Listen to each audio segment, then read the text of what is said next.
Page number 133। Therefore I fain would consecrate a lay unto thy honor. Therefore সেই জন্যই এবার এই যে কবিতায় যে গাছের এত বর্ণনা পাইলাম, গাছকে ঘিরে দুনিয়ার কাহিনী, এবার সেই গাছটাকে কবি অমর করে দিতে চায়। অমর মানে যেন গাছটার মৃত্যু না হয়। গাছ তো সত্যি সত্যি মরবেই এক না একদিন, প্রত্যেকেই মরবে। মানুষ মরণশীল, তো সব জীবই মরণশীল, তাই তো?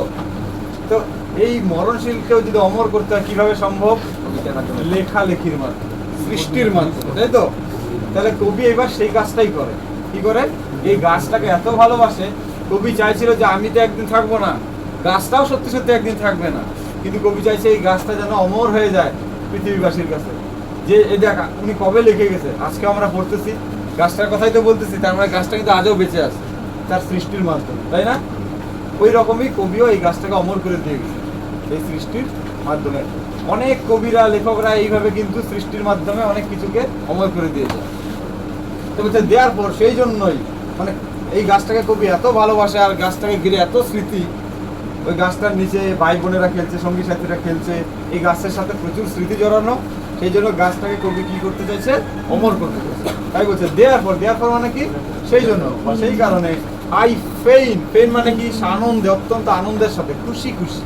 তাহলে আই ফেইন মানে আমি অত্যন্ত খুশি খুশি ভাবে, অত্যন্ত সানন্দে উড কনসিক্রেট, কনসিক্রেট মানে ডেডিকেট করা। আমরা অনেক সময় বলি না এই গানটা আমি তোকে ডেডিকেট করলাম, বলে কিন্তু খুব শুনবি কথাটা। ডেডিকেট মানে কি? উৎসর্গ করা, ঠিক আছে?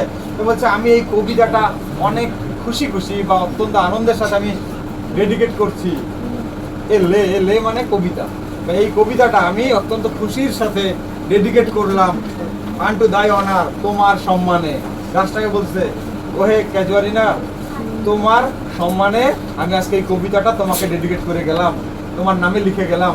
তুমি এই কবিতাটার মাধ্যমে অমর হয়ে থাকবে, যতদিন পৃথিবীতে মানুষ থাকবে এই কবিতা পড়বে, কবিতার মধ্যে দিয়ে তুমি বেঁচে থাকবা। তাহলে এই লাইনটা কি বললাম?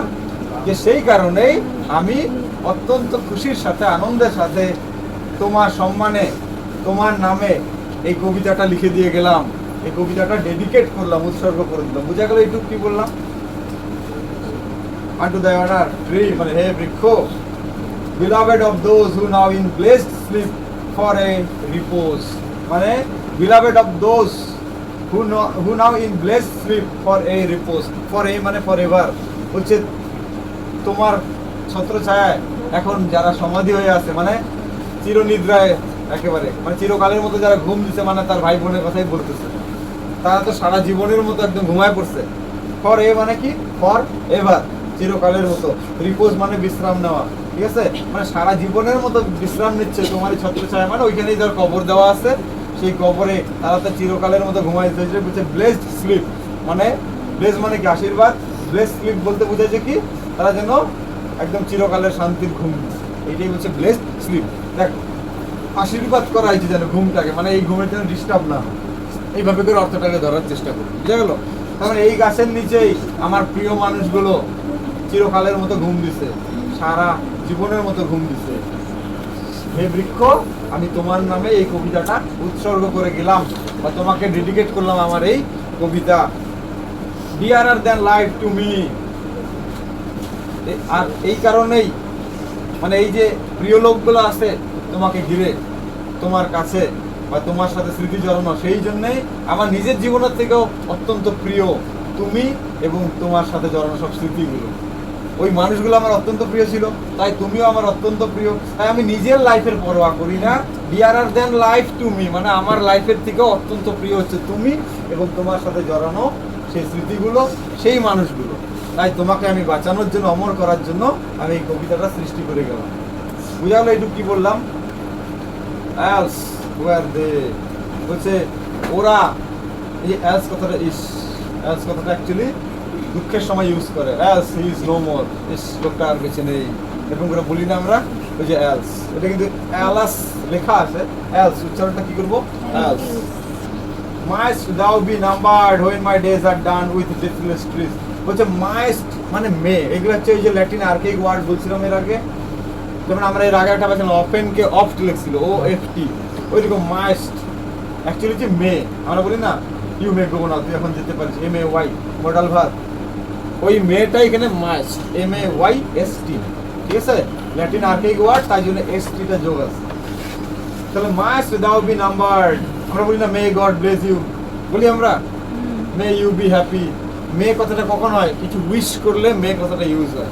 দেখবি মে গড ব্লেস ইউ মানে ঈশ্বর তোমার মঙ্গল করুন, এরকম বলি না আমরা? মে ইউ বি হ্যাপি, তুই সবসময় ভালো থাক, খুশি থাক, আমরা বলি তো। মে কথাটা কখন ইউজ হয়? কোনো কিছু উইশ করার সময়। তো এইখানে বলছে মে দাও বি নাম্বার, দাও মানে হচ্ছে ইউ, দাও মানে কি ইউ, এগুলো হচ্ছে প্রিমিটিভ ওল্ড ইংলিশে এরকম ইউজ করতো। দাও মানে ইউ, তুমি, মানে আমাদের মতো করে যদি বলি তাহলে মে ইউ বি নাম্বার, কিন্তু এটা কবি তো ওইভাবে লিখছে, তাই জন্য বলছে মাস্ট দাও বি নাম্বার, কিন্তু অ্যাকচুয়ালি কি ওটা? মাস্ট মানে মে, দাও মানে ইউ। তাহলে মে ইউ বি নাম্বার মানে তোমাকেও যেন গোনা হয়, তোমাকেও যেন কাউন্ট করা হয়। কোন লিস্টে কাউন্ট করা হয়? অমর গাছগুলার লিস্ট। মানে when my days are done, যখন আমার দিন ফুরিয়ে যাবে, মানে আমি আর এই পৃথিবীতে যখন থাকবো না, আমার মৃত্যুর পরেও যেন তোমাকে কাউন্ট করা হয়। আমি অমর হইতে চাই নাই, তুমি যেন অমর হয়ে থেকে যাও, কারণ তুমি অমর থাকলে তোমার সাথে সব স্মৃতিগুলো অমর হয়ে থেকে যাবে। তাই বলছে যে must thou be numbered when my days are done, যখন আমার দিনগুলো ফুরিয়ে আসবে। আমার দিন ফুরাবে মানে কি? যখন আমি মৃত্যুর কোলে ঢলে পড়বো বা আমার শেষ দিন চলে আসবে, তারপরেও যেন তোমাকে কাউন্ট করা হয় বা তোমাকে গোনা হয় সেই লিস্টে, যে লিস্টে অমর গাছগুলো আছে। ওই যে বলছে উইথ ডেথলেস ট্রিজ, ডেথ মানে মৃত্যু, লেস মানে হীন বা বাদ, ডেথলেস মানে মৃত্যুহীন গাছগুলো। মৃত্যুহীন গাছ মানে যেগুলো সৃষ্টির মাধ্যমে অমর হয়, ওগুলোই হচ্ছে ডেথলেস ট্রিজ। যা আশেপাশে যা কিছু দেখি সবারই এক না একদিন মৃত্যু ঘটেই ঘটে, ঘটবেই। এই গাছগুলো আস্তে আস্তে এই 10 বছর পরে থাকবে কিনা গ্যারান্টি ছাড়া, তাই তো? ব্যাপারটা হচ্ছে ওই রকম। তাহলে ডেথ লেস কখন হবে? তাহলে এটা তো ডেথ আছে, সবার ডেথ আছে, মৃত্যু আছে। তাহলে এই গাছগুলোকে তাহলে কিভাবে ডেথলেস বলবো? এখন যদি তুই একটা কবিতা লিখি বা আমি একটা কিছু লিখি, তখন যদি বলি আমার আলয়কে ঘিরে রেখেছিল, এরকম ভাবে যদি বর্ণনা করতে যাই, তখন এই গাছগুলো ওই সৃষ্টির মধ্যে দিয়ে থেকে যাবে। 100 বছর পরে যদি কবিতাটা কেউ পড়ে, সেই দিন ওই গাছগুলোর আবার উল্লেখ হবে। তাহলে গাছগুলো ওই লেখার মাধ্যমে, সৃষ্টির মাধ্যমে অমর হয়ে যাবে। কবি এইটাই করতে চাইছে, বুঝা গেল? এখানে একটা তুলনা আছে, লাইক দোজ ইন বড়োডেল। বড়োডেল, এবার এই প্রসঙ্গে একটা কথা হলো, উইলিয়াম ওয়ার্ডসওয়ার্থ। উইলিয়াম ওয়ার্ডসওয়ার্থ আরেক বিখ্যাত কবি, উইলিয়াম ওয়ার্ডসওয়ার্থ, ক্লাস 11-এ পাইছি। উইলিয়াম ওয়ার্ডসওয়ার্থ কম্পোজড আপন ওয়েস্টমিনস্টার ব্রিজ, লন্ডনের থেমস নদীর উপর, পাইছিলি না? সেই যে কবি উইলিয়াম ওয়ার্ডসওয়ার্থ, রোমান্টিক পোয়েট, সেই উইলিয়াম ওয়ার্ডসওয়ার্থ তার একটা কবিতায় ইউট্রিস, YEW, ওখানে ইউ, YEW, এইটা কিন্তু YOU না। ইউট্রিস মানে কি? ওই ইউ গাছ, ওই গাছগুলোকে অমর করে দিয়ে গেছে, ঠিক আছে? ওইখানে একটা কবিতা লিখছিল ইউট্রিস, কবিতাটার নাম ছিল কি? ইউট্রিস, YEW। ওই ইউট্রিস কবিতাটাতে ইউ গাছগুলোকে কবি অমর করে দিয়েছিল। একইভাবে আবার ক্যাজুয়ারিনা ট্রি কবিতাতে তরুদাত ক্যাজুয়ারিনা গাছটাকে অমর করে দিয়েছে।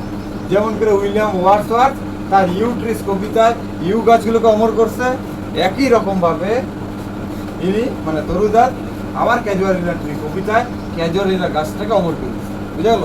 মানে ঠিক উনি উনার পছন্দের সেই গাছগুলোকে অমর করছিল, ইনি ইনার পছন্দের গাছটাকে অমর করছে।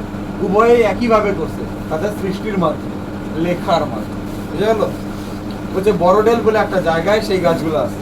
সেই বড়োডেলের সেই ইউ গাছগুলোকে ওয়ার্ডসওয়ার্থ যেইভাবে অমর করে দিয়ে গেছে উইলিয়াম ওয়ার্ডসওয়ার্থ, ঠিক একইভাবে আবার ক্যাজুয়ারিনা ট্রিটাকেও, মানে এই কবিতাতে তরুজাত তার ক্যাজুয়ারিনা গাছটাকে অমর করে দিয়েছে।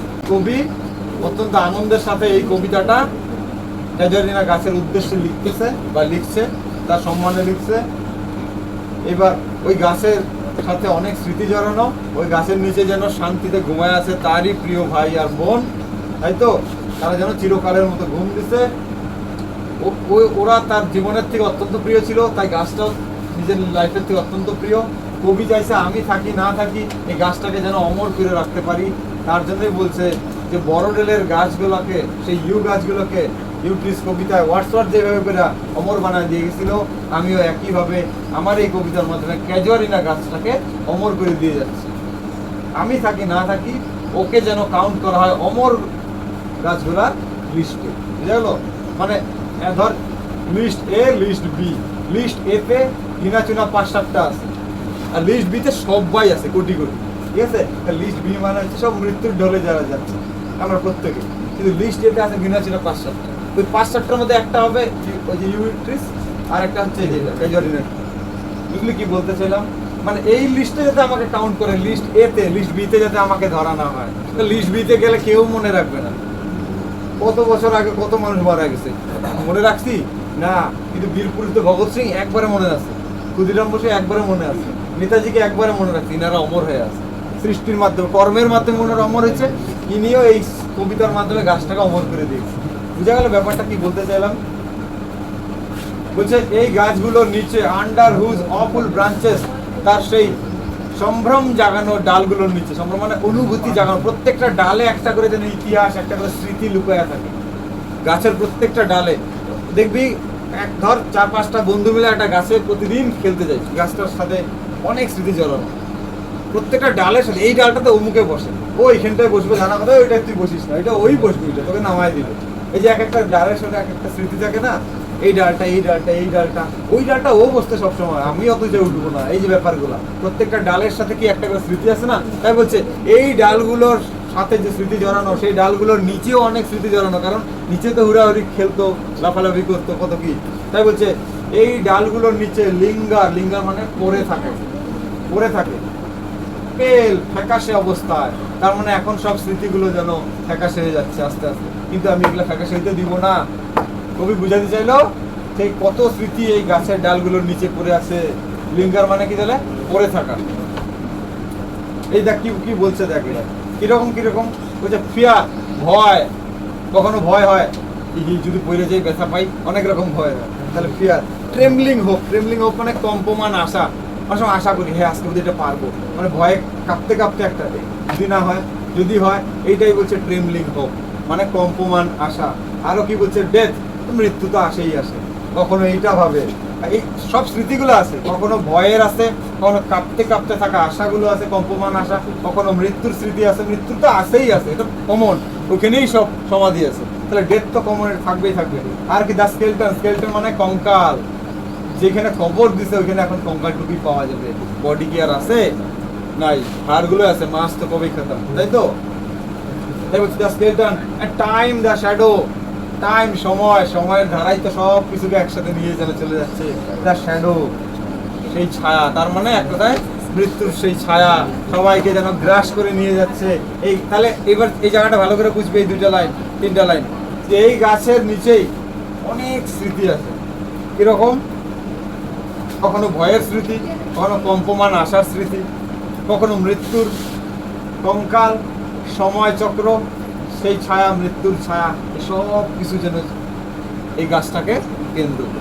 অ্যান্ড দো উইক দ্য ভার্স, বলছে আমার কবিতাটা দুর্বল হইতে পারে, ভার্স মানে পদ্য বা কবিতা, ভার্স মানে কি কবিতা, উইক মানে দুর্বল। বলছে আমার কবিতাটা, আমি যে কবিতাটা লিখলাম, আমার ক্যাজুয়ালিনা ট্রি, এই কবিতাটা দুর্বল, আমি মানতেছি যে আমি অত শর্ত পারি না। দেখ উনি অনেক ট্যালেন্টেড, অনেক ভাষায় ওনার পারদর্শিতা, তারপরে উনি কি বলতেছে যে আমি তো অত ভালো করে লিখতে পারি না, আমার কবিতাটা যেন দুর্বল, আমি অত মতি অলংকার লাগাইতে পারি নাই, কোনো রকম লিখছি, কিন্তু আমার কবিতা দুর্বল হইলেও দ্যাট উড দাই বিউটি পেইন, কিন্তু তোমার সৌন্দর্যের প্রশংসা এই কবিতাই করে যাবে আনন্দের সাথে।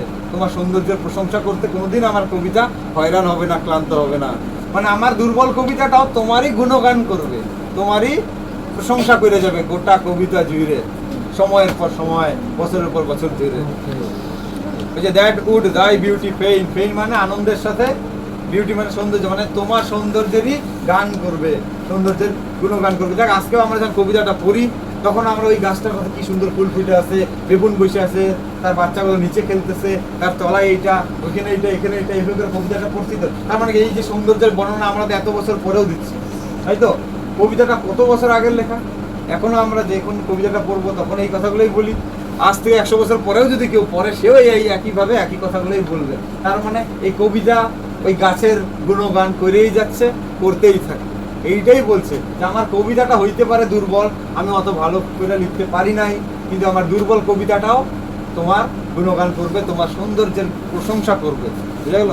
ও ফেইন রিহার্স, রিহার্স মানে কি, রিহার্সেল করে না, একটা নাটক করার আগে, একটা অনুষ্ঠানের আগে দেখবি রিহার্সেল করে না, তোর নাচ প্র্যাকটিস করে, এই করে। তার মানে কি, রিহার্স মানে পুনরায় করা, অনুশীলন করার চেষ্টা করা, এটাকে কি বলে, রিহার্সেল করা বলি। তার মানে রিহার্স বলছে, O fain rehearse may love defend thee from oblivion scar, বলছে অত্যন্ত আনন্দের সাথেই আমার কবিতা বারবার করে তোমার গুণগান করবে। রিহার্স মানে কি? বারবার করে প্র্যাকটিস করা, রিহার্সাল। ওইটা বলছে বারবার করে আমার কবিতাটা তোমারই গুণগান করবে, তোমারই মানে সৌন্দর্যের প্রশংসা করবে বারবার করে, কিন্তু একবারও ক্লান্ত হবে না। বলছে may love defend thee from oblivious curse, বিস্মৃতির অভিশাপ থেকে এই কবিতাই তোমাকে বাঁচায় দেবে, মানে মানুষকে ভুলতে দিব না। এইটা হলো মূল কথা। তাহলে অবলিভিয়ান মানে কি? ভুলে যাওয়া।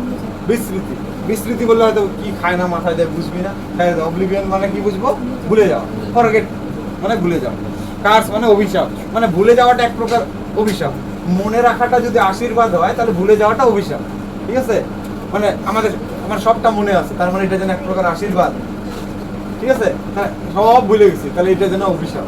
তাই এইটাই বলছে যে ভুলে যাওয়ার অভিশাপ, ভালো করে বুঝবি, ভুলে যাওয়ার অভিশাপ থেকে আমি তোমাকে রক্ষা করে যাবো, যেন পৃথিবীবাসী যেন তোমাকে ভুলে না যায়, সেই অভিশাপ থেকে আমি তোমাকে বাঁচাই দিয়ে গেলাম এই সৃষ্টির মাধ্যমে।